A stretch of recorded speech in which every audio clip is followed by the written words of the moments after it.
Good morning, good morning, good morning, One and second, the webinar greetings to, hasn't started yet. Oh, oh, okay, my bad. I heard sorry. recording started, so I just know. tell me when to start. My bad. I'm getting Started, but ready to the give you your webinar wasn't. countdown, and I love it.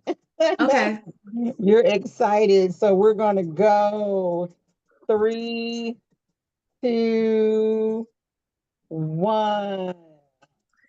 good morning, good morning, good morning, and happy Black Midwives Day.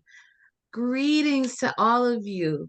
And on behalf of the board of the National Black Midwives Alliance, I would like to extend a warm welcome to all of you as we gather to celebrate Black Midwives Day.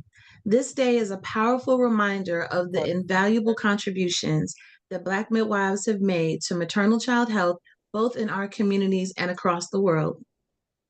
It is a time to honor the strength, resilience, and dedication of Black midwives who have not only supported the birth of countless children, but have also worked tirelessly to advocate for the health, well being, and rights of mothers and families. Today, we come together not only to celebrate our work, but to educate their voices, recognize their impact, power, and renew our commitment to ensuring their legacy continue to inspire future generations. So, thank you for joining us today in this moment of reflection, celebration, and action. We look forward to an inspiring and enriching conversation as we continue to uplift and support Black midwives who make such a profound difference in our lives. Once again, welcome, and let us celebrate the extraordinary contributions of Black midwives. Thank you.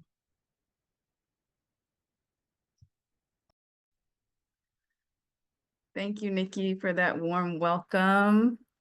My name's Hagarinesh Taspa, and I'm a proud midwife and mother, co-founder, National Black Midwives Alliance, along with Jamara, working closely with Nikki, and our interim director, Kim Banton. We welcome you all. We're so happy that you're here. We have a packed agenda, amazing speakers in 1 hour. So I'm gonna just quickly talk a little bit about National Black Midwives Alliance, why we're doing this, and the goals of Black Midwives Day campaign. So the National Black Midwives Alliance, our mission is to establish a representative voice that organizes, advocates, and brings visibility to the issues impacting Black midwives and the communities that we serve. We're the only national Black professional association of midwives in the US, and we function across licensure. We are culture keepers and work to support aspiring student, professional, and elder midwives. We envision a world in which all Black midwives are thriving and caring for the families and communities that we serve without barriers. So just quickly, oops, not cover the camera. Quick definition of what a midwife is, just for those who, for those who would appreciate that. By definition, midwife means to be with woman. Midwifery, as defined by the World Health Organization, is the skilled, knowledgeable, and compassionate care for childbearing women, newborn infants, and families across the continuum of pregnancy, birth, postpartum, and the early weeks of life. Evidence shows that midwifery plays a vital role and is associated with improved quality of care and rapid and sustained reductions in maternal and newborn mortality. So why are we doing this? As stated in our first Black Midwives Day campaign in 2022, the first Black midwives on American soil were Africans who brought with them traditional knowledge, beliefs, tools, and methods, along with ancient birth practices and rituals that have been passed down from generation to generation for thousands, maybe millions of years. As a nationally recognized Black Midwives Day venerates the work and contribution of past and present birth attendants who have served to usher in new life despite a history fraught with persecution, enslavement, violence, racism, and the systemic erasure of community Black midwives throughout the 20th century. The resurgence of Black midwifery is a testament to the resilience, resistance, and determination of spirit in the preservation of healing modalities that are practiced all over the world. The focus on holistic care, which involves caring for the whole person, family, and community, is what makes a difference in midwifery. The goals of the Black Midwives Day campaign are to strengthen the base of Black midwives and their supporters, to preserve the cultural history of Black midwifery as an important part of the story of America, to provide advocacy tools that eliminate barriers to education and resources for Black midwives, to build power by developing a national unified voice that advocates for Black midwifery, to address perinatal health disparities that impact Black communities, and to elevate consumer demand for access to midwifery and community birth. Together we are stronger. We hope you will stand with us and spread the word. We'll now hear from Jamara, who's the visionary of Black Midwives Day campaign and has been working tirelessly on the Black Midwives Day resolutions. Thank you. Thank you so much, Hagi and Nikki, for the powerful welcome and introduction of Black Midwives Day. Happy Black Midwives Day to everyone here, especially to all of the Black midwives and student midwives, to our elders who have paved the way for us to be here, and to our ancestors who made it possible for us to even continue this tradition of midwifery, as Hagi said, when Black midwives have been persecuted and criminalized. I have the distinct pleasure of reading for you the Black Midwives Day resolution. And I would first like to thank our champions in Congress, Representative Gwen Moore, who has for the second time led the introduction of the Black Midwives Day resolution, Representative Alma Adams, and Lauren Underwood, as well as Senator Cory Booker. We are so grateful for these champions in Congress that have really elevated this issue and are standing with us to make sure that our entire nation hears the voices of Black midwives. I would also like to shout out the states that have either introduced or passed Black Midwives Day resolutions: Rhode Island, Michigan, Georgia. We can add Pennsylvania and Florida to the list this year. And if your state is working on a Black Midwives Day resolution, please put it in the chat, because we are constantly gathering information about where Black Midwives Day resolutions are happening. And we do have a state resolutions toolkit, which our tech team will share in the chat, that was produced by Black Feminist Future to help folks understand how to get a Black Midwives Day resolution passed in your area. It also includes the history of Black Midwives Day and the history of Black midwives and why we need this day. The reason that we are pushing for Black Midwives Day resolutions is because we want to give legislators the blueprint of what we need as Black midwives. So it is to honor and to celebrate and to uplift the legacy of Black midwives, but it's also to declare with power and to use our voices to say, this is what we need in order to rebuild our workforce, in order to make our care accessible, in order to support student midwives, and in order to make sure that our profession is sustainable so that we can support Black families and all families in thriving, because that is our mission as Black midwives. So without further ado, and I do see some state shout outs in the chat. I don't know if I can see the chat right now because I'm looking at the resolution, but I saw some popping up if a tech support wants to just read those off. We've got Georgia, California, and Pennsylvania and South Carolina in the house. Amazing. Thank you so much for repping your states. And we hope soon to have all 50 states and beyond recognizing Black Midwives Day. So I'm going to go ahead and read a portion of the Congressional Black Midwives Day resolution. Hold on, I'm going to sip my tea real quick.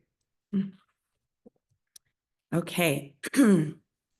Recognizing the long-standing and invaluable contributions of Black midwives to Black maternal and infant health in the United States. Whereas the day of March 14th, 2025 as Black Midwives Day underscores the importance of midwifery in helping to achieve better maternal health outcomes by addressing fundamental gaps in access to high-quality care and multiple aspects of well-being. Whereas the Black Midwives Day campaign, founded and led by National Black Midwives Alliance in 2023, is a day of awareness, activism, education, and community building.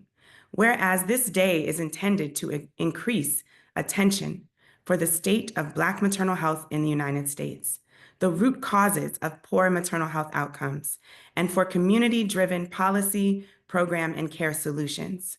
Whereas the United States is experiencing a maternity care desert crisis in which over 2 million women of childbearing age live in maternity care deserts where they have no hospital or birth center offering maternity care and no obstetric providers.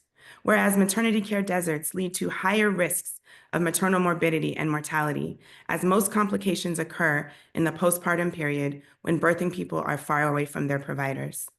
Whereas midwifery-led care has been shown to result in cost savings, reduced medical interventions, lower cesarean rates, decreased preterm births, and improved health outcomes for both mothers and infants, whereas midwives provide essential maternal health care services across diverse settings, including homes, communities, hospitals, birth centers, clinics, and health units, ensuring accessibility and continuity of care. Whereas increasing the number of Black midwives in the workforce is critical to addressing maternal health disparities, as Black midwives offer culturally competent care that builds trust, enhances maternal satisfaction, and improves health outcomes for Black mothers and their infants. Whereas, according to the 2023 CDC report, the U.S. maternal mortality rate for Black women has continually increased to 50.3 deaths per 100,000 live births, compared to the decreased rate for white, Hispanic, and Asian women. Whereas the decimation of midwifery across the southern United States reduced the number of Black midwives from thousands to dozens in a 50-year period from the 1920s to the 1970s, leaving many communities without care providers. Whereas some states have criminalized and suppressed direct entry midwives, despite rising maternal mortality rates across the US. Whereas the criminalization and overregulation of midwifery disproportionately impacts Black midwives and birthing families, exacerbating maternal health disparities and reducing access to culturally competent care. Whereas the resurgence of Black midwifery is a testament to resilience, resistance, and determination of spirit in the preservation of healing modalities that are practiced all over the world. Whereas the focus on holistic care, which involves caring for the whole person, family, and community, is what makes a difference in midwifery. Whereas midwifery honors a birthing person's right to bodily autonomy, can be facilitated at home, in a birth center or hospital, and works in tandem with doulas, community health workers, obstetricians, pediatricians, and other maternal, reproductive, and perinatal health care providers. Whereas it is fitting and proper on Black Midwives Day to recognize the tremendous impact of the human rights, reproductive justice, and birth justice frameworks in protecting and advancing the rights of Black birthing people. Whereas Black Midwives Day is an opportunity to acknowledge the fight to end maternal mortality locally and globally. Whereas Congress must mitigate the effects of systemic and structural racism to ensure that all Black people have access to midwives, doulas, and other community-based, culturally matched perinatal health providers. Now, therefore be it resolved that the House of Representatives encourages federal, state, and local governments to take proactive measures to address racial disparities in maternal health outcomes by supporting initiatives aimed at diversifying the perinatal workforce, increasing access to culturally congruent maternal health care, and commits to collaborating with relevant stakeholders to develop and enact policy solutions that promote health equity, address systemic racism, and support the advancement of Black midwifery, and calls for increased funding for education, training, increased access to Black preceptors, removing barriers and restrictions to said preceptors, providing financial pathways to support students and preceptors, and mentorship programs that focus on promoting and sustaining Black midwifery and removing barriers related to accreditation by recognizing midwives across all training pathways,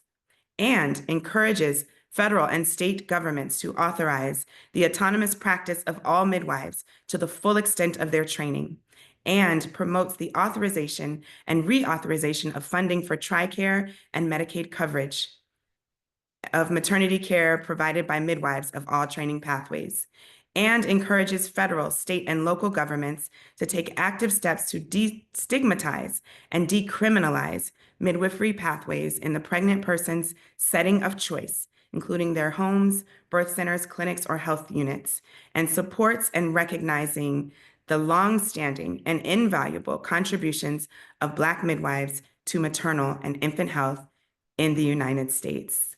Once again, thank you to Representative Gwen Moore, Representative Alma Adams, Representative Lauren Underwood, and Senator Cory Booker. Thank you. Oh, also one more thing. Special thanks to our state legislators, Representative Dottie Joseph, Senator Chevron Jones, and Representative Latasha Mays, who are here today to share their words about what they're doing in their states. Thank you for passing these Black Midwives Day resolutions. So now, with that being said, and we all know why we're here now, I'm going to introduce our legacy speakers, because we would not be here if it were not for the midwives who kept midwifery alive at a time when they were trying to stamp us out, y'all. And we're still here, and we're still here because of midwives like Mama Saran Henderson and Mama Shafia Monroe. Mama Saran will be talking to us about the history of Black midwives, particularly in Georgia, and the work that's being done now to decriminalize midwifery in Georgia. And Mama Shafia will talk to us about traditional midwives and the importance of preserving traditional midwifery. Mama Saran, you have the floor.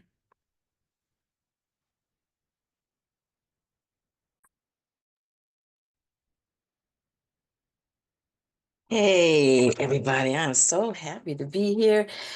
Happy Black Midwives Day to all of you all. Some of you all's faces I recognize, and happy to see everybody else who is here. Coming to you from Atlanta, Georgia. Today, we proudly celebrate National Black Midwives Day, a day dedicated to honoring the invaluable contributions of Black midwives throughout history and their ongoing impact on maternal health and community well-being. Observed annually on March 14th, this day, today, recognizes the rich cultural heritage of Black midwives who have long been pillars of support for families during pregnancy, childbirth, and postpartum care. Some of Georgia's granny/grand midwives names who I would like to celebrate with you are, and these are midwives from Georgia, All My Babies, Miss Mary Frances Cooley, who opened the door for my discovering the last of the living grand midwives here in Georgia. She was from Albany, Georgia. Mrs. Beatrice Borders, a third-generation midwife of Camilla, Georgia, who also established the first Black birthing center in Georgia.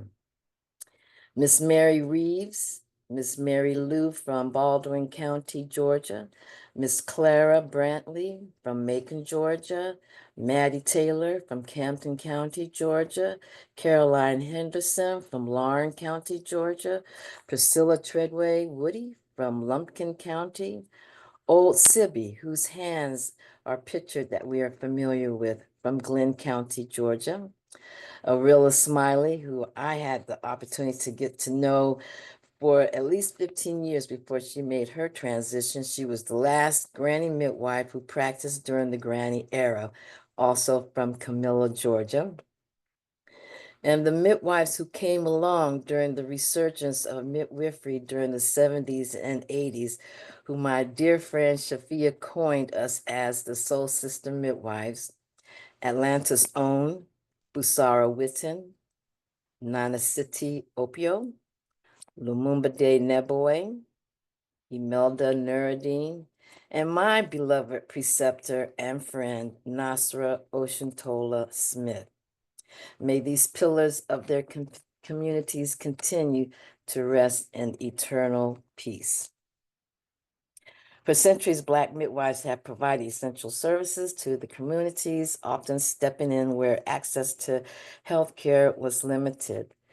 Their unique understanding of cultural practices, combined with their extensive knowledge of childbirth, has allowed them to offer compassionate personal care that respects the traditions and needs of families they serve. As we reflect on the Black midwives, it is crucial to acknowledge the systemic challenges they have faced, including discrimination and marginalization within the healthcare system. Despite these obstacles, Black midwives have consistently demonstrated perseverance, resilience, and dedication, advocating for the rights and the well-being of their clients while working to improve maternal and infant birth outcomes. Black Midwives Day is not only a time for celebrating, but it's also time to call to action. We encourage individuals, healthcare professionals, and organizations to uplift and support Black midwives in their community. This is done by promoting awareness of their essential work, advocating for policies that improve access to midwifery care, and investing in training and resources for our future generation of midwives. We would like to thank here in Georgia, Jamara, for being here in Atlanta this weekend as we celebrate Black Midwives Day. And she will be, we have a resolution that will be spoken at our Capitol this coming Monday. And I'm very proud of the advances that we have made. I quote somebody that I don't know the name of, but I read it somewhere that the days when they were trying to eliminate granny midwives, little did they know they were planting seeds of a new generation of midwives. Thank you. Thank you, Mama Saran. Mama Shafia?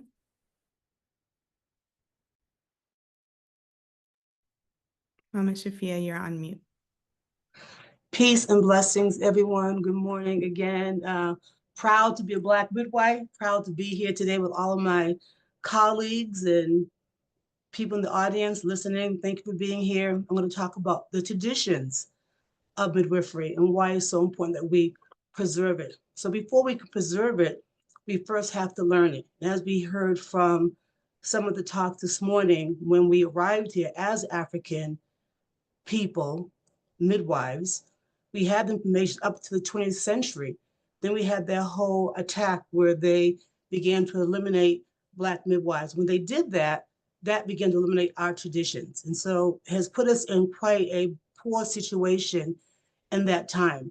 We know that the midwives of old had a lot of things they did physically, but there are three components to tradition. There's the spiritual component, there's the emotional component, and then there's also the physiological component. And the most important piece I want to first give us is that the tradition of midwifery is one that creates community. It helps to maintain community.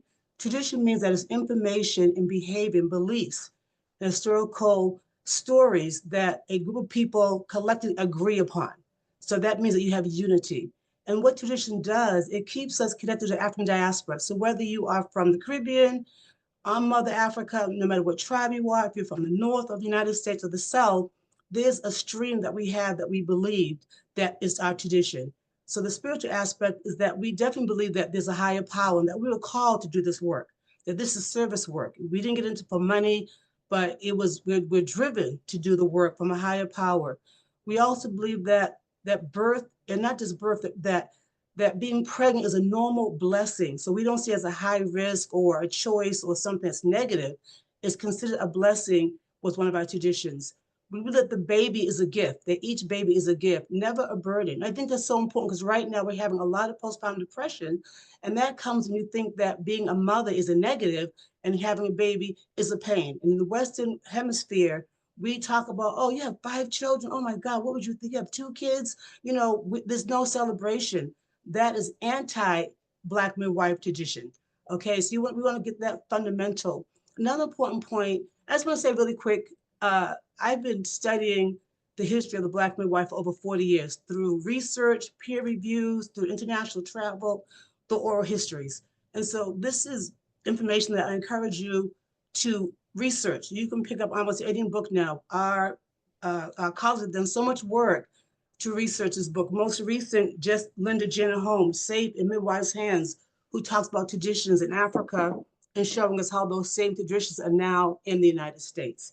So the tradition of family, supporting family, and supporting the father. We don't hear the word father in this country, but in African descent and in the tradition of our granny midwives, they always talked about the father. In fact, it's proven through the book of uh, Life of Alabama Midwife by Laurie Wilkes that the Black midwife was most instrumental in keeping the Black men engaged in birth. That's important because so many Black men have been treated poorly in the society of institutions like hospitals.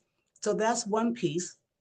The other pieces that we have traditions such as, and I want us to understand too that you can use so-called modern science and still maintain the traditions of our African midwives. It's not one or the other, it's a combination. Of course, I'm gonna take a blood pressure, but I'm gonna have my mother squat. So definitely squatting in this country, and my expertise is mainly African-American traditions. That's what I focused on. We know that it was very common for the midwife to put the mother on the floor. They only went to the bed through a public health movement where they made the mother get off the floor to get into the bed. Because we know that gravity pulls. So being squatting, they would put them on a quilt. They would put some type of cloth or rope to a bedpost over a door and have them hang was one thing. They used to deliver the placenta on its own. They had the mother cough into a bag or blow into a bag or cough. And I listen, I have babies, you know, also midwife, babies, 11 pounds, 8 ounces at home. And right when it gets to that point, that stretching sensation, well, just really quick before I go further, definitely they use all types of heat and hot water. We now know that hot water is called thermotherapy. We know that we did things now through tradition that is now being proven through evidence. We're not putting a cold pad on the vaginal area. We didn't have any ice and we didn't believe that. It was all about heat. We now know that heat brings circulation. So the grand midwives putting those hot claws and those hot hands and hot water in that vaginal area reduce tearing, reduce that so-called ring of fire, which my moms never get because I practice those type of things. But point is going to say when the head gets to a certain point, they had the mother cough. And when she coughed, it would slowly get the head to come out and reduce any type of lacerations. And then I just want to bring us to, if you have seen Bring This Back, I get really excited about this, you all, so I'm going to try to slow down because Mama I just, Shafia. my time's up? Yes, thank you so much. Okay, well, thank you all. I respect you so much. So if you want to say a final word, please. Yes, the final word is that we need Black Midwives Day in order to preserve this tradition. We need everything that Sister Jamara read off to maintain, relearn, so we can preserve our culture and bring back healing, not just to moms, but to the Black community as a whole and to the world as a whole. Thank you. Thank you, Mama Shafia. That was so powerful. That was a whole class. Thank you. And like, Mama Shafia is such a wealth of information. Thank you so much. So next we're going to be moving into our power segment. And power is power building. It is knowing our innate power. It is our collective power. It is how we come together in unity as midwives. It is how our community stands with us, whether that be the families that we provide service to, or whether that be the organizations that are here standing with us. So we are really excited about building power today. And in our power segment, we're going to start with our state legislators. So Nikki's going to introduce them for us. Hey, good morning again. So before I introduce our state legislators, I'm going to take a moment to be very selfish, to brag on my state. So I'm in the Commonwealth of Virginia, and we have a Black Maternal Health Caucus. that was spearheaded by Delegate Candy Munnin King, who I absolutely love. We have several other delegates in our state, Delegate Ward, Delegate Price, that are always working towards, making it better. And so they did a Momnibus Act that had all of these legislative bills that were housed in it. And with pride, I can say that we have abortion protections in our state. We have implicit bias training that is now being mandated for providers in our state. Certified midwives have the same level of regulation as certified nurse midwives. But it's important to say that Virginia is one of the very few states where all pathways to midwifery can practice. Traditional midwives, certified midwives, and certified nurse midwives can all practice in our state and not feel like they're going to be persecuted. We have pay parity, which we fought for, which allows all of us to be paid equally for the work that we do. So that passed.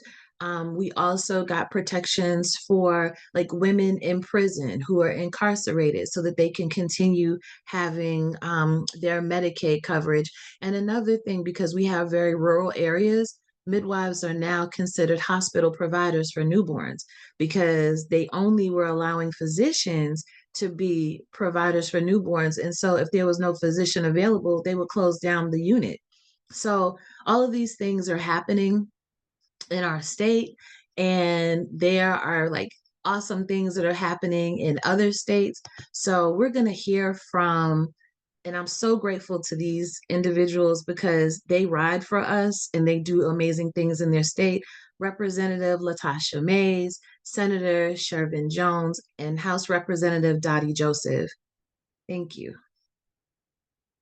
Good morning.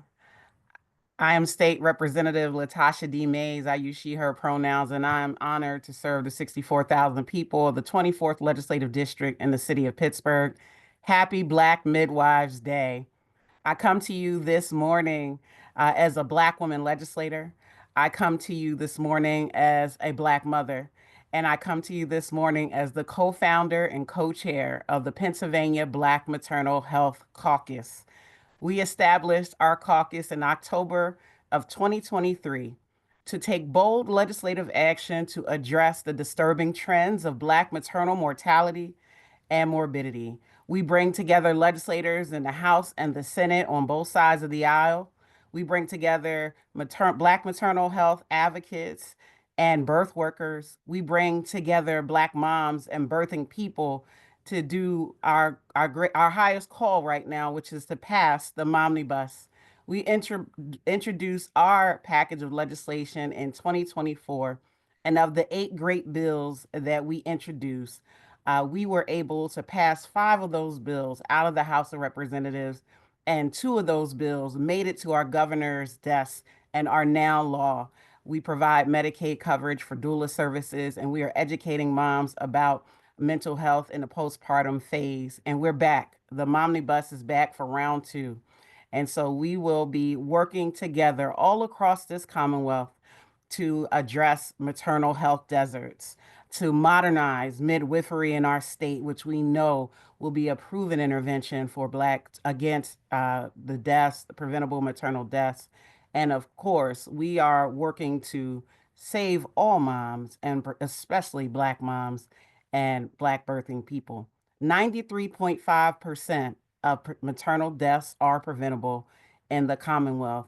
And because of that, we know that we must be working to uplift, to preserve the rich cultural history, to advocate and knock the doors down for Black midwives in our state. I'm so proud to have introduced House Resolution 117, recognizing this day, March 14th, as Black Midwives Day in the Commonwealth of Pennsylvania. And we are so grateful for you. I want to thank my co-chairs, Rep. Gina H. Curry, as well as Rep. Morgan Cephas, for sharing in the vision to address Black maternal mortality and morbidity. I also want to invite Anyone from Pennsylvania, anyone who wants to attend our statewide Black Maternal Health Week happening in the city of Pittsburgh, April 14th through the 16th. Happy Black Midwives Day. We have the power and the victory already, and we must continue our fight for Black moms, Black birthing people, Black babies, Black families, and our Black community. Thank you so much. Thank you, National Black Midwives Alliance.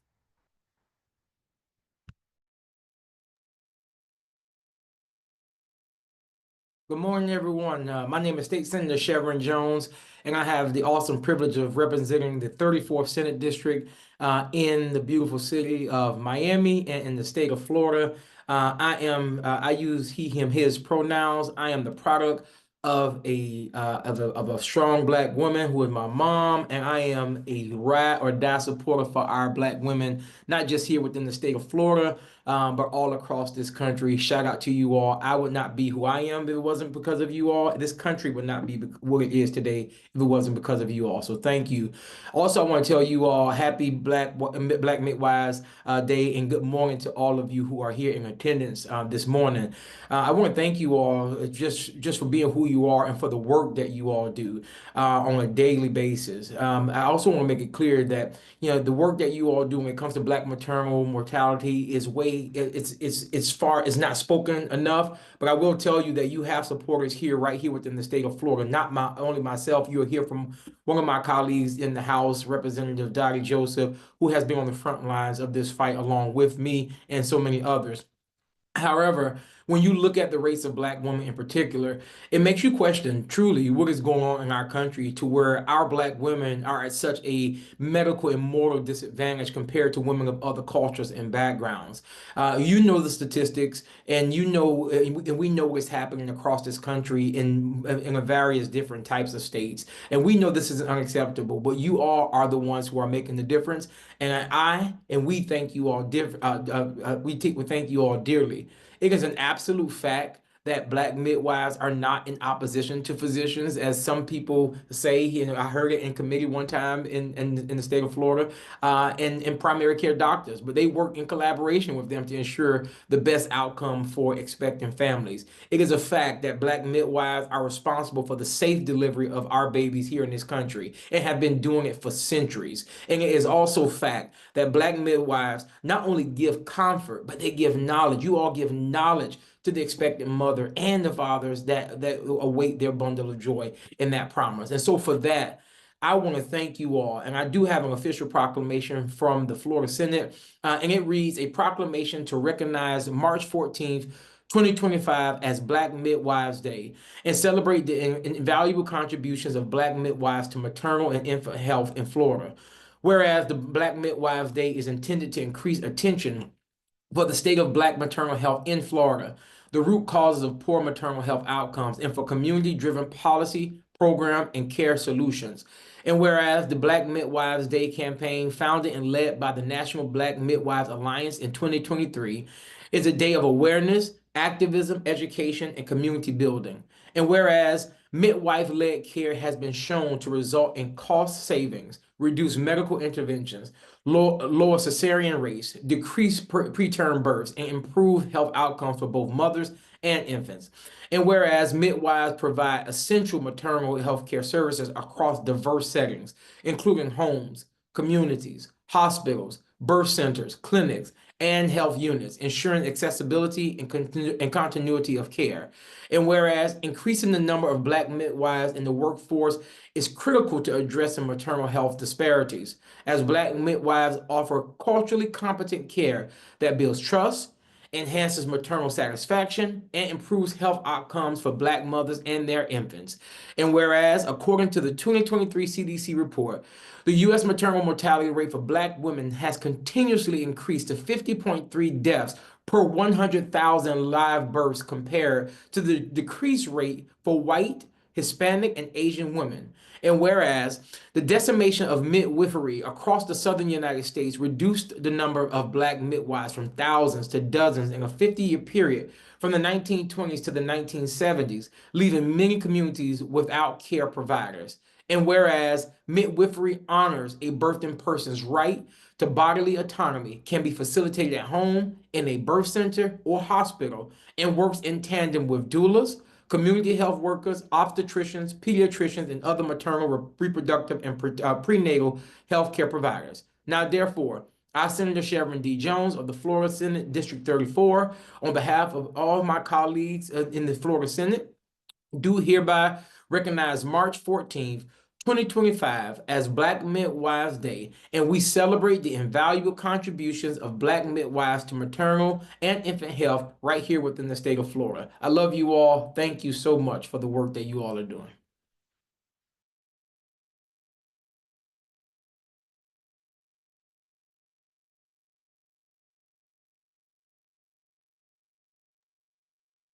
Thank you, Senator Jones. I think we have Representative Dottie Joseph next.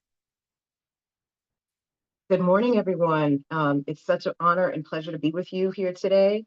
It's always great to hear from my colleagues, both in and out of the state. That's my senator, actually my senator, Senator Jones. So first of all, I wanted to thank the National Black Midwives Alliance for all of your work. I don't need to tell you how important it is, but at a time in our country where they're not only trying to erase our history, but they're trying to eliminate the structural things that we've been able to put in place to combat a lot of the issues that lead to the disparities in health outcomes, as well as probably the highest rate of maternal mortality of different groups in the United States. So I wanted to thank you for that and wanted to touch on some of the pillars that you work on, right? For those who don't know, I was born in Haiti and raised in Miami-Dade County. I also represent different areas within northern Miami-Dade County. So the area that I represent has some of the richest zip codes and some of the poorest zip codes in the state. And you see the difference in access based on your income, but beyond income, we know when it comes to Black women, income is almost like irrelevant, right? So when you have people like Serena Williams or other folks still going through a lot of the issues that we experience, we know that there's a more there. So midwives, and I know a lot of you know this already, have served an important role within our country, and I want to just honor that.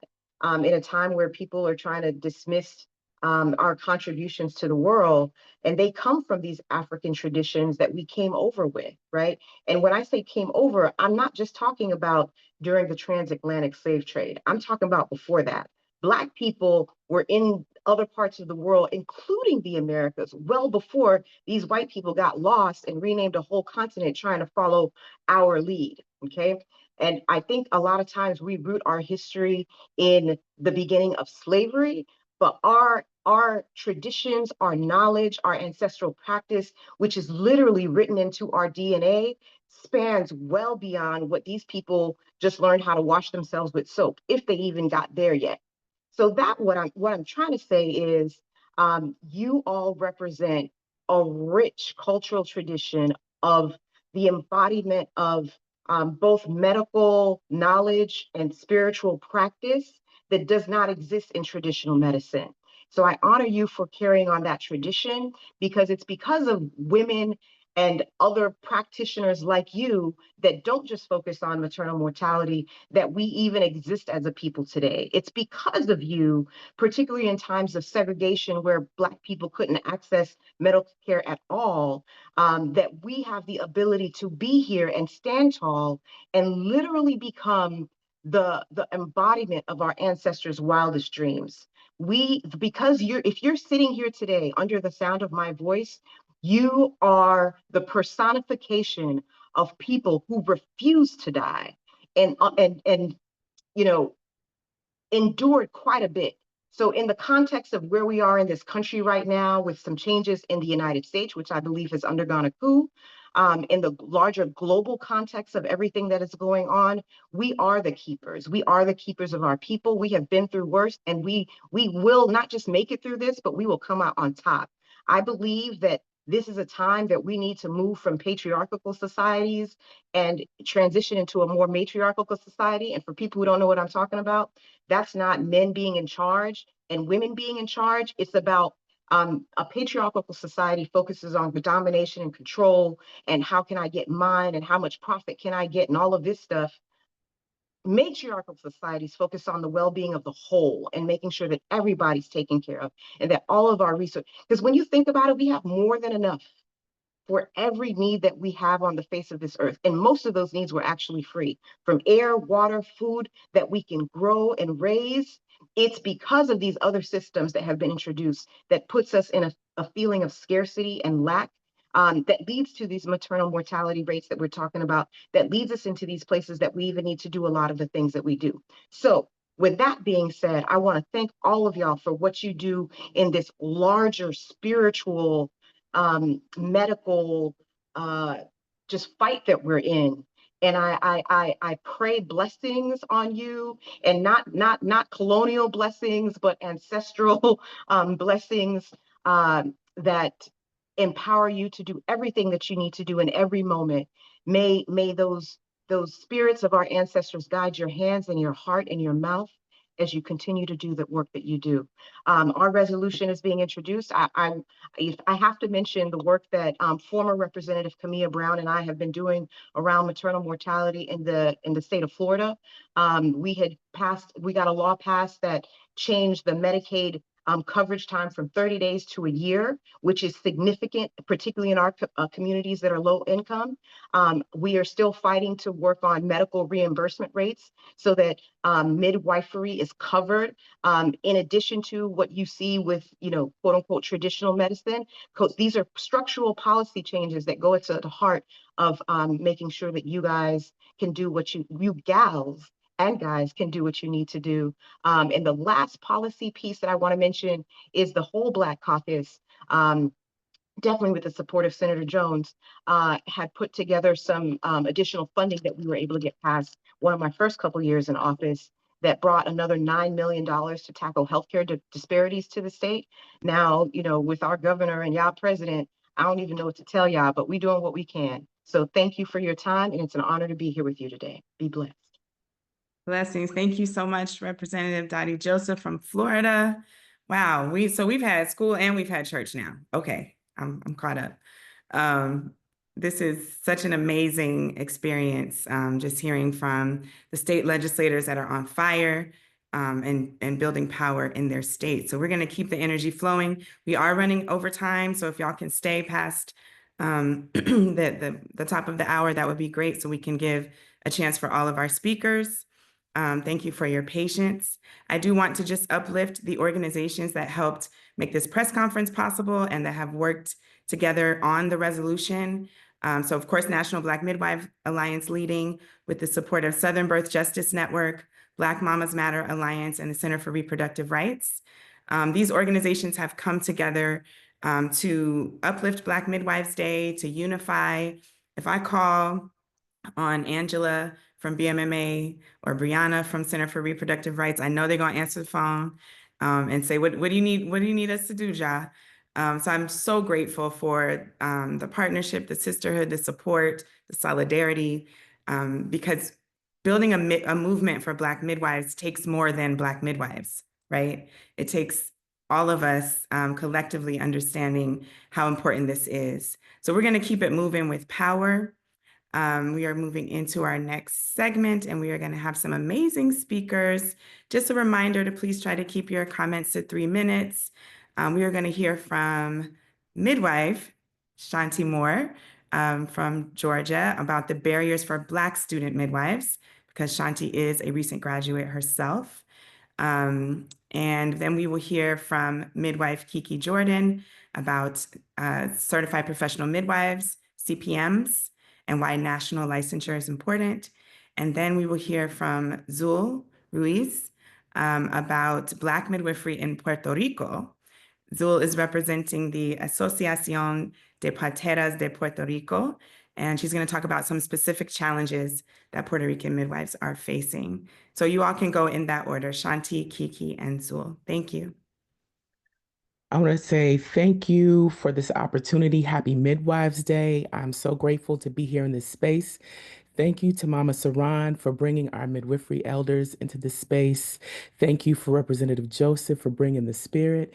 And thank you to Mama Shafia, Mama Saran, all of my midwifery elders who have made it possible and who have created pathways so that I could become a midwife.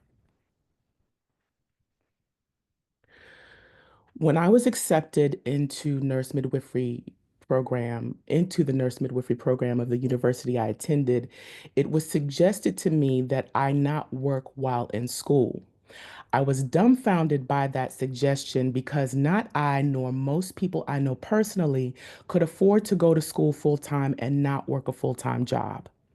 What I noticed, however, throughout my matriculation at that university, a predominantly white institution, was that many of my peers were afforded an opportunity that did not exist for me. Most of my classmates were white women with husbands who took financial care of their households, and if they did work, it was a day or two a week at a hospital, PRN, or as needed. Eventually, I came to understand the wisdom in not working a full-time job while in school. The rigors of prioritizing both for 3.5 years were mentally taxing and physically harmful. Even still, I understand my own privilege in being able to receive the education that I did. I wonder sometimes if I would have finished school had my circumstances been different. If I were a single mother or earned just enough on my job to get by. When we talk about there being access to education for aspiring Black midwives, that conversation must extend past enrollment into programs and the availability of grants and student loans. It is imperative to consider what is required to sustain the lives, families, and households of Black midwifery students.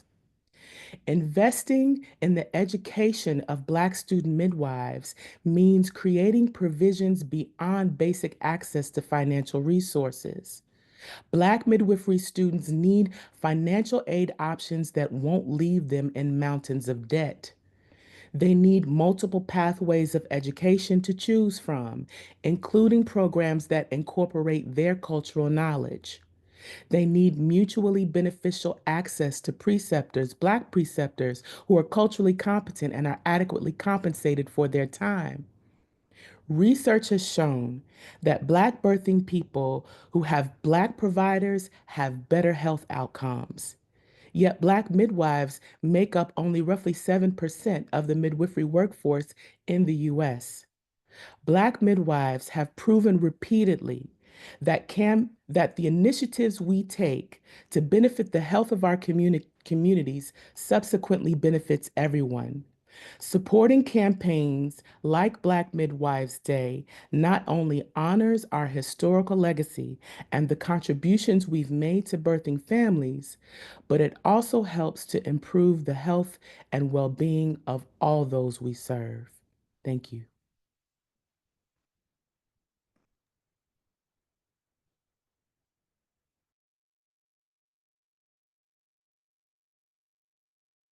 Should I begin? Peace, everyone. My name is Kiki Jordan. And happy Black Midwives Day. I just want to say I'm celebrating Black Midwives Day from California. I also want to honor Mama Shafia because I really believe that the reason that modern Black midwifery is where it is today is because she led us as a catalyst. And I also want to thank Mama Saran, who has held, protected, researched, and continues to share the history of Black midwifery with us, and because I had the honor of being a part of her practice and learning from her. So peace and love to both of you. I am a California licensed midwife, and I am a certified professional midwife, and I am also the president of the National Association of Professional Midwives. And I want to talk a little bit about why national licensure is important for CPMs and how that can move Black midwifery forward in general. I have been very lucky to be a direct entry trained and practicing midwife my entire career, and also be a Medi-Cal provider, which is not so common. But what that has done for me in my career and just my personal experience is connect me to Black folks, and for Black folks to be able to see me practicing and I think be inspired to become birth workers themselves when they may not have known that that was an option. So I see national licensure as a step towards increasing access to midwives overall, direct entry midwives overall, but especially Black midwives, because Black folks still aren't aware of who we are and how high quality the care we provide is. I also see this as a crucial step in improving maternal health outcomes because it expands access to the full range of birth options, including out-of-hospital birth options, home birth, and birth center. It also just increases the community's awareness of our history because we're talking about it in our practice, and it has a marked impact on the change in birth experiences and empowered births in general. This would, if we see licensure across state lines and reciprocity for certified professional midwives or direct entry midwives or community midwives, all of those terms are sort of synonymous. Then we see a more affordable access to our care by ensuring that we can become, like I said, Medicaid providers and have access to private insurance coverage. We also see an opportunity for more collaboration with different healthcare providers, which increases our opportunity to provide care continuity. It increases opportunity for safer transfers from out-of-hospital settings into hospital settings if necessary, transfers from midwives to midwives, and better relationships between certified professional midwives and certified nurse midwives. And the other thing that I think is really important is that it expands employment opportunities for certified professional midwives. So you can see certified professional midwives who are trained in out-of-hospital settings and really experts in out-of-hospital care, matriculating into clinical settings where our families are receiving care and having us lead midwifery programs. And then this is improving our opportunity for professional advancement, better health insurance for us, better retirement for us, and equitable malpractice insurance for us if so desired. So there's 3 bills that NACPM is pushing in 2025 to help this movement, and I just want to share them really quickly. And if you have an opportunity to advocate for these in your state, please stay connected to NACPM because we're providing guidance and support on how to do that. The first one is the Midwives for Service Members Act, which aims to increase CPMs or all credentialed midwives as TRICARE covered providers. And then the Midwives for Moms Act, which many of us are familiar with because it allowed for federal funding through HRSA for all midwifery educational institutions. We'd like to see that permanently funded. And then finally, the Babies Act, which aims to secure federal funding through HRSA to support better birth center infrastructure, potentially startup costs for birth centers. Please keep an eye on this. These could potentially increase our midwifery workforce and expand Black midwives' access to Black folks. I'll put a link in the chat to the NACPM website where you can get details on these bills and learn more about how to advocate for them. Thank you for allowing me to be here, and happy Black Midwives Day, y'all.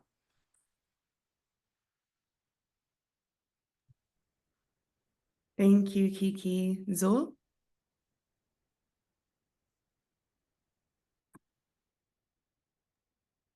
You can go ahead. Good morning, everyone. Happy Black Midwife Days. Can everyone hear me well? Okay, my name is Sul Ruiz, and I am a midwife from Puerto Rico, currently living in United States. And I am here representing today La Asociación de Parteras de Puerto Rico, the Association of the Puerto Rican Midwives in our island, the island of Boriquen. thank you for having us here. Thank you for including us in this dialogue.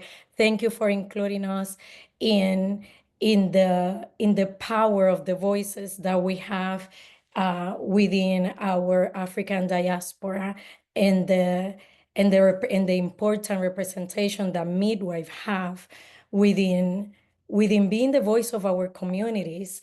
So my topic today is to share a little bit of light in the challenges that the midwives in Puerto Rico are having right now. So right now in Puerto Rico, there are 19 midwives, 13 midwives that are direct entry midwives, CPMs with active practices, which is incredible because when I started midwifery, 15 years ago, this wasn't the case. So seeing the growth of midwifery in the island gives me hope, Unfortunately, I do want to share some of the major challenges that we're having. In Puerto Rico right now is a health crisis. Right now, there are hospitals that are closing in Puerto Rico in a rate that is like no other. We have labor and delivery units that are being closed. We have providers, especially obstetricians, that are leaving the island, and the ones that are currently in the island are overworked, and unfortunately, the majority are not supportive of midwives. Right now, midwifery is not recognized in Puerto Rico. It's not criminalized, but it's not recognized in Puerto Rico. So in 2023, legislative efforts have been started. And is, as you know, especially the states that are seeking for legislation, understand that is a long road, but it's a road that right now the midwives and the community are seeking and is needed. Puerto Rico have a statistic of a 52% cesarean rate, and a statistic that is alarming. And the unfortunate part is that, especially between the lack of providers and our cesarean statistic, who's the solution? The midwives. The midwives. So in this moment is a lot of frustration by the midwives by not being recognized or integrated in the medical system of the island, knowing that now due to this intentional invisibility of the midwives, who is suffering is the families, and this is seen in the outcomes that we're having daily, and that we're seeing in our families. So I feel humbled to be able to be here and to be included in this conversation of how Black midwives can be the change in our communities. Gracias, Zul. Thank you so much for being here. And thank you so much to all of our power speakers. Hopefully they help you to understand that midwives are the experts in physiologic pregnancy, birth, reproductive health, right? But also that we need support in order to continue to be that presence in our communities and to provide that healing care for our communities. So I'm going to pass it over to Nikki to introduce our last segment of speakers that are so important, our voice speakers. Thank you. Thank you, sis. So, like she said before, we can advocate for our families, we can advocate for ourselves, but we need our allies. We need our accomplices. And we lovingly call them our Black midwife enthusiasts. So we're going to hear from Brianna Lipscomb, who is going to speak from the Center for Reproductive Rights on the decriminalization of midwives. Leslie Welch, who is going to speak on funding and providing resources for birth centers. Yemi Kombahi, who's going to speak on Black Midwives Day as a Black feminist issue. Angela Aina with Black Mamas Matter Alliance and how that work supports Black midwives. So turning it over, and we love you and we appreciate you. Thank you so much, Nicole. On behalf of the Center for Reproductive Rights, we're a global legal advocacy organization dedicated to advancing reproductive rights as human rights. I want to congratulate National Black Midwives Alliance on Black Midwives Day.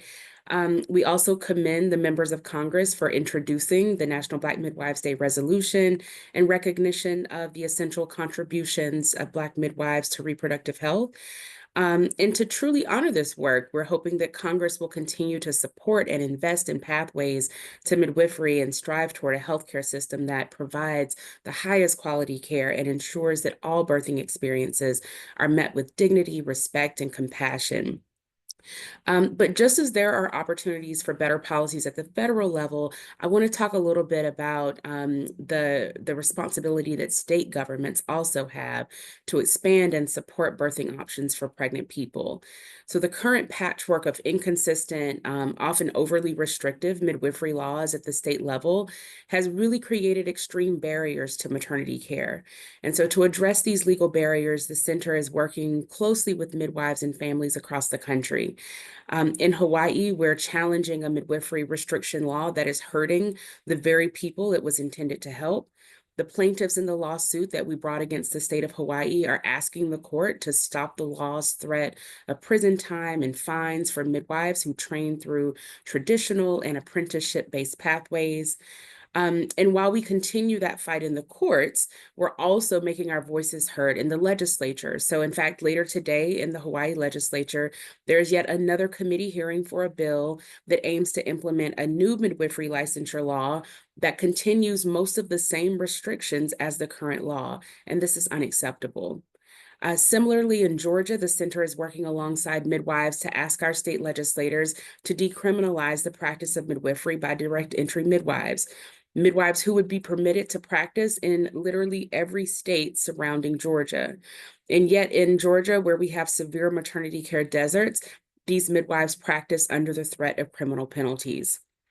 Our federal, state, and local governments have an obligation to ensure that pregnant people have meaningful birth options and access to a skilled, diverse, and robust healthcare workforce that includes midwives. In building and supporting such a workforce, it will require time. It requires resource investments and greater trust and communication among governments, communities, and the healthcare systems.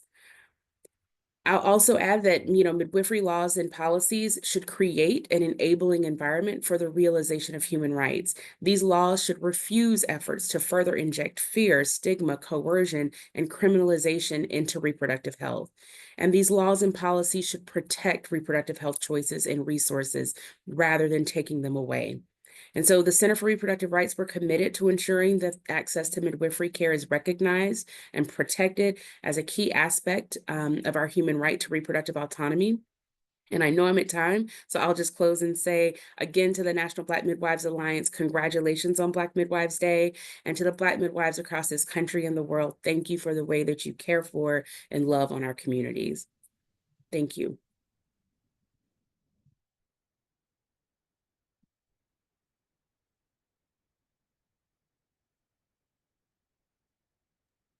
Next in the lineup is Leslie. If we could spotlight Leslie, please.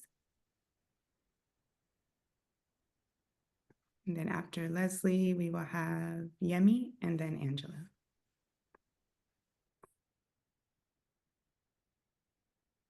Good morning, everybody. My name is Leslie Welch, and I am co-founder and CEO of Birth Center Equity and co-founder and president of Birth Detroit.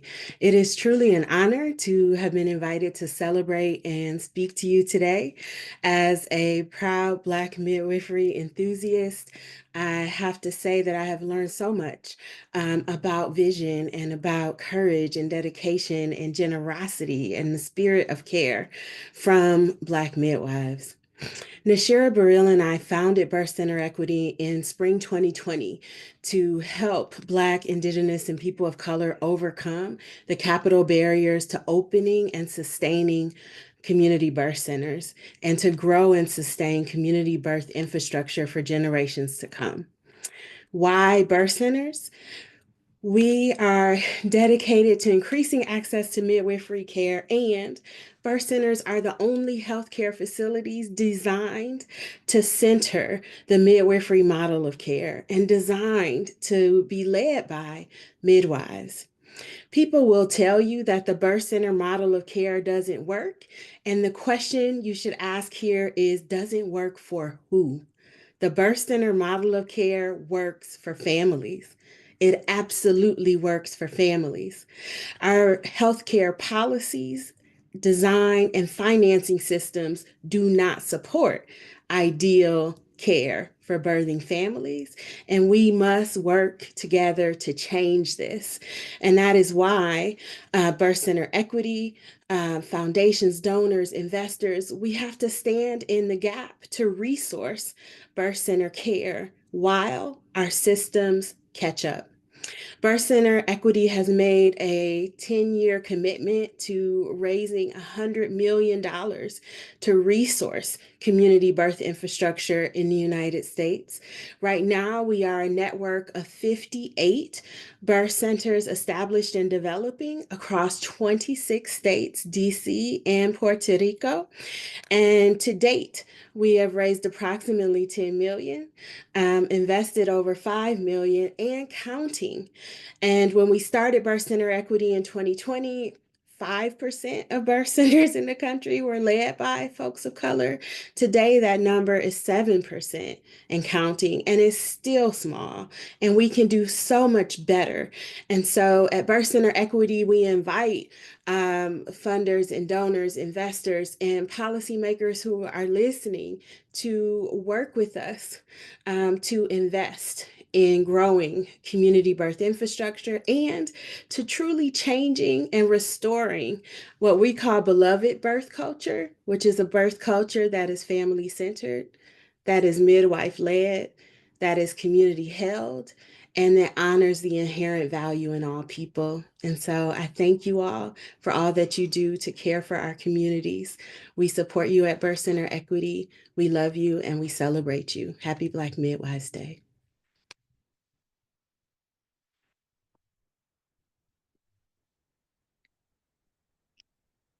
Hello, everybody. Good morning and happy Black Midwives Day. Thank you so much to Jamara and all of the partners on this call for your vision of Black Midwives Day and your work to make it a reality. My name is Yemi Kambahi. I use she, her pronouns, and I'm a senior manager of organizing at Black Feminist Future, or BFF. Black Feminist Future is a member-centered movement organization focused on galvanizing the political possibilities of Black women, girls, and gender-expansive folks. And we believe that Black feminism benefits everybody, and that if all Black women and Black gender-expansive people are free from oppression, then everybody will be free. At BFF, I have the honor of working every day on our reproductive justice campaigns. And for the past 10 years, I've worked in reproductive justice advocacy and organizing. So I know all too well that the legacy of slavery era reproductive oppression still affects Black people across the nation today. From the restrictions that we're seeing on abortion access to the deplorable maternal and infant health outcomes for our Black and brown birthing people, we are living in perilous times, y'all. But during these times, Black feminism teaches us to look to our ancestors and remember the legacy of resistance that we are a part of. Black midwifery is at the heart of that legacy of resistance. Black midwives have always been fierce Black feminists, defending dignified and safe birth for Black people, providing culturally competent care, and preserving sacred cultural practices during times of deliberate repression and erasure. Although we honor the grand midwives of the past and we celebrate them, and I'm so glad that we were able to bring them into this space today, we have to also know that the legacy of Black midwifery is still very much alive and well, as you can see by the beautiful Black midwives on this call. And not only am I an organizer, but I'm also a doula who has seen firsthand the power of Black midwifery. I've been in the room to see Black midwives support birthing people and welcome new life with dignity, love, and true mastery of their craft. I've seen Black midwives save lives, heal traumas, and speak power into birthing people. Black midwifery is truly reproductive justice in action. And so this to me is what Black Midwives Day is all about. It's about all of us feeling a real collective responsibility to uplift, support, and advocate for the Black midwives that have given so much to our communities for so long. This is sacred work and it is revolutionary work. And Black Midwives Day is just the beginning. Not only do we demand the recognition of a National Black Midwives Day, but we also demand that Black midwives are made more accessible to the most vulnerable members of our communities. We call for the pathways to Black midwifery to be cleared so that new Black midwives can be trained. And we demand the investment in the health and wellness of our communities through Black midwifery. So before I close, I want to leave you all with a very specific call to action. I had the pleasure of working on the Black Midwives Day toolkit with so many of the folks on this call, and really thank you for your partnership and your leadership on it. Please use this as a tool to learn how you can start the effort to pass a Black Midwives Day resolution in your city or state, wherever you may be. Black Feminist Future and National Black Midwives Alliance really want to support you and empower you in your advocacy journey. And I'd also encourage you, if you aren't already, to join one of the organizations that's speaking here today, because we simply cannot do this work alone. And joining an organization is the best way to get plugged in with existing advocacy efforts, to get skilled up, to be in community, because that's what this work is really all about. And I'll end with this. Black feminisms is truly how we get free, and so Black midwifery is how we get free. Thank you all so much for having me, and happy Black Midwives Day.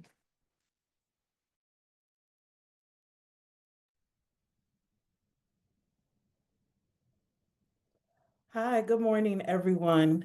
First and foremost, I want to give thanks and honor to all of our elder midwives. Thank you so much for being here, for the work that you do. And also thank you to the leadership of Jamara and Hagi with the National Black Midwives Alliance in us celebrating Black Midwives Day. Thank you so much. And also to all of our representatives who are doing the necessary policy work to ensure that we have more Black midwives in our communities and they're able to practice to their fullest scope. My name is Angela Doinsala Aina. I'm the co-founder and executive director of Black Mamas Matter Alliance, or BMMA. BMMA is the premier Black maternal health organization that advances the global Black perinatal, maternal, and reproductive health workforce. Through convenings, training, and capacity building initiatives, BMMA drives systemic change by shifting culture, cultivating research, advancing holistic care, and influencing policy. We understand that maternal mortality is a global issue impacting Black communities around the world, and we do this work within a Black feminist context. For centuries, Black midwives have been the trusted caregivers, knowledge keepers, and birth justice advocates in our communities, delivering culturally centered, life-affirming care despite generations of systemic barriers. Their work is not just history. It is an urgent, ongoing movement and need. Today, the Black Mamas Matter Alliance, BMMA, proudly reaffirms our unwavering commitment to Black midwives and endorses the recognition of March 14th as Black Midwives Day, a long overdue acknowledgement of their invaluable contributions to maternal and infant health. BMMA has worked tirelessly to advance the policies and protections necessary for Black midwives to thrive. From the historic meeting of Jamara Amani and Hagi Tesfa at our 2017 Alliance convening, which helped lay the foundation for transformative advocacy, to our Georgia Expanding Midwifery Licensure issue brief, we continue to push for systemic change that ensures midwives of all pathways can train, practice, and be licensed and credentialed to their fullest scope. But we need more than recognition. We need action. We need policies at the state, federal, and international levels that are comprehensive, sustainable, and designed with Black midwives at the center. We need Medicaid reimbursement, financial investments in Black-led birth centers and midwifery training, and the elimination of unnecessary regulatory barriers. This is why BMMA's policy agenda prioritizes the full integration of Black midwifery into the maternal, perinatal, and reproductive health workforce, because we know that Black midwives save lives. Allied organizations across the country stand with us in this fight because Black midwifery is not just about birth, it's about justice, autonomy, and the future of Black maternal health. On this Black Midwives Day, BMMA calls on policymakers to pass legislation that funds Black midwifery, expands licensure, and ensures reimbursement for midwifery care. We call for healthcare institutions to remove restrictive barriers and integrate Black midwives fully into the maternal and perinatal health systems. We call for communities to uplift, protect, invest in Black midwifery, ensuring culturally competent care for Black birthing people and really for everyone. We also call for allies and advocates to amplify the voices of Black midwives and support policies that sustain their essential work. The path forward is clear. When Black midwives are supported, Black birthing people thrive. We stand in an unwavering solidarity with Black midwives today and every day. Lastly, join us in the movement to advance Black maternal health by supporting us and participating in this year's annual Black Maternal Health Week campaign happening April 11th through 17th. And visit blackmamasmatter.org/BMHW25 to learn more. Again, I want to thank with my whole heart all the great work of everyone who helped to put today together and the National Black Midwives Alliance for all the work that you do. Happy Black Midwives Day. Happy Black Midwives Day. Thank you for those powerful words, Angela, and thank you to Black Mamas Matter Alliance for leading the charge in this movement for birth justice and for Black midwifery. So I'm going to close us out, and I don't think we have time for questions, but if you have a burning question, put it in the chat and we'll do our best to answer it. There's also the Q&A feature on the webinar. So we know that Black midwives are the most qualified and culturally aligned providers for Black people and for Black families. Historically, as we've heard many times today, Black midwives birthed America. But due to racist and sexist policies, they were pushed out of their communities, causing most Black people, Black birthing people, to be abused in a system of medical racism, obstetric violence, in which high C-section rates and preventable complications lead to high maternal and infant mortality rates. We know that the US is at the bottom of nations on par in terms of industrialization and modernization. The US is at the bottom in terms of outcomes for perinatal health. And that is something that we should be outraged about, and we are. That's why we're here today. Black mothers and birthing people deserve to birth with respect, autonomy, and dignity. Black Midwives Day was created to honor the legacy of Black midwives, build the power of those working to shift the landscape of perinatal health towards birth justice, and to amplify the consumer demand for holistic care led by midwives. So what are the solutions? We are going to continue to build the movements for birth justice and Black midwifery. Decriminalizing, legalizing, compensating midwives means that there will be more providers to care for Black families in ethical and holistic ways. We must radically transform healthcare in this country, starting with how it all begins for every human, which is birth. So we envision a midwife on every block. Thank you, Mama Shafia, for that vision.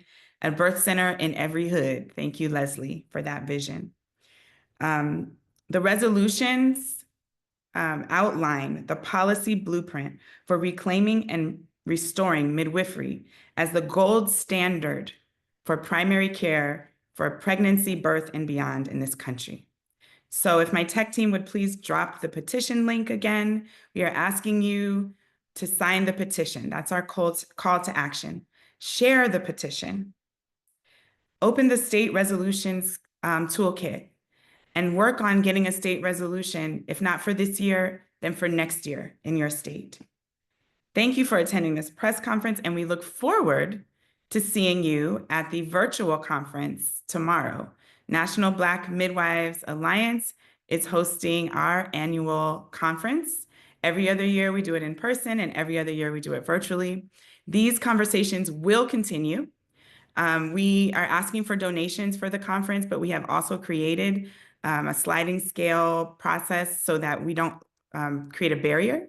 So everyone is welcome. Please attend the virtual conference tomorrow so that you can learn more from our teachers and leaders like Mama Saran, like Mama Shafia.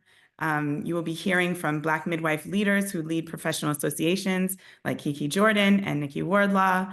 And you will also hear from student midwives. We will have our Black Midwives Day Awards. It's going to be an entire day of amazing schedule from 9 a.m. Eastern to 7 p.m. Eastern tomorrow, with lots of breaks in between, so we don't get the Zoom fatigue. But we look forward to seeing you and continuing the celebration for Black Midwives Day. Also, just want to highlight that if you are in Atlanta, Georgia, I saw a lot of Georgia shout outs in the chat.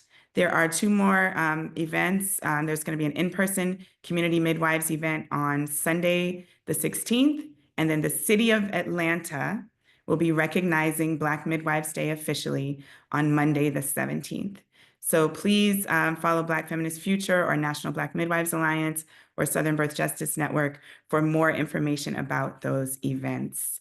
I don't see any questions in the chat or the Q&A, so I'm just going to say thank you all so much for being here and for celebrating Black Midwives Day with us. And we look forward to hearing more resolutions and more policy wins on behalf of Black midwives. Thank you for being in community with us. We love you. We appreciate you. And we will continue to stand up and stand with Black midwives. Thank you.